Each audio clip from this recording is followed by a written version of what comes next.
అందరికీ నమస్కారం అండి. నేను మీ Kishore Chanavashetti. Welcome to our channel Telugu political chess. Prakasam జిల్లాలో 3 నియోజకవర్గాలపై ఇప్పుడు ఒక ఆసక్తికరమైన చర్చ జరుగుతుంది.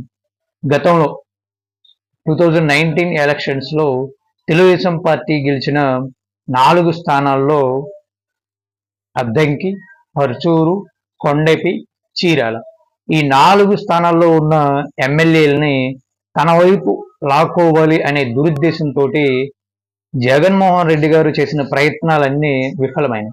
ఒక్క చీరాల ఎమ్మెల్యే బలరాం గారు తప్ప మిగతా ముగ్గురు కూడా తెలుగుదేశం పార్టీతోటే కొనసాగారు. కక్షగట్టిన జగన్మోహన్ రెడ్డి గారు ఆ 3 నియోజకవర్గాల్లో ఎలాంటి అభివృద్ధి కార్యక్రమాలు జరగకుండా అడ్డుకున్నారు. ఇన్ఫాక్ట్ అసలు ఆ 3 నియోజకవర్గాలకి ఈ 5 ఏళ్లలో కేటాయించిన నిధులు ఏమీ లేవు. మరి అక్కడ ఉన్న వైఎస్ఆర్ కాంగ్రెస్ పార్టీ నాయకులు ఏం చేశారు, ఈ 5 ఏళ్లలో పార్టీని బతిమలాడి బామాలో ఏం తెచ్చారు అనేది వాళ్ళే చెప్పాలి. వాస్తవంగా అద్దంకి, పర్చూరు, కొండపి ఈ 3 నియోజకవర్గాల్లోని పరిస్థితులు కనుక గమనిస్తే త్రాగునీటి సమస్య అధికంగా కనిపిస్తుంది. ఒక ప్రధాన రహదారుల్ని ఆనుకొని ఉన్న గ్రామాలను మినహాయిస్తే మిగతా గ్రామాలన్నింటిలో కూడా సమ్మర్ రాగానే డ్రింకింగ్ వాటర్ ప్రాబ్లం బలంగా కనిపిస్తుంది. కొండేపిలో చాలా దారుణంగా ఉంటుంది ఈ పరిస్థితి. కొండేపి నియోజకవర్గంలో ఆల్రెడీ ఖాళీ బిందెలతోటి మహిళలు ప్రధాన రహదారుల మీదకి వచ్చి ధర్నాలు చేసిన దృశ్యాలు కూడా మనం చూసాం. అలాగే పర్చూరు కావచ్చు, అద్దంకి కావచ్చు, ఈ 3 నియోజకవర్గాల్లో కూడా త్రాగునీటి సమస్య చాలా ఎక్కువగా ఉంటుంది.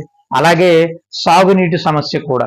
అద్దంకి నియోజకవర్గానికి గుండ్లకమ్మ ప్రాజెక్టు ఉన్నప్పటికీ కూడా కాలువల్లో పూడికలు కూడా తీయించని ఫలితంగా పొలాలు వీటికి కూడా సాగునీరు కూడా అందే పరిస్థితి లేదు ఇప్పుడు. సో అంత తీవ్రమైన పరిణామాలను ఎదుర్కొన్నారు అక్కడి ప్రజలు.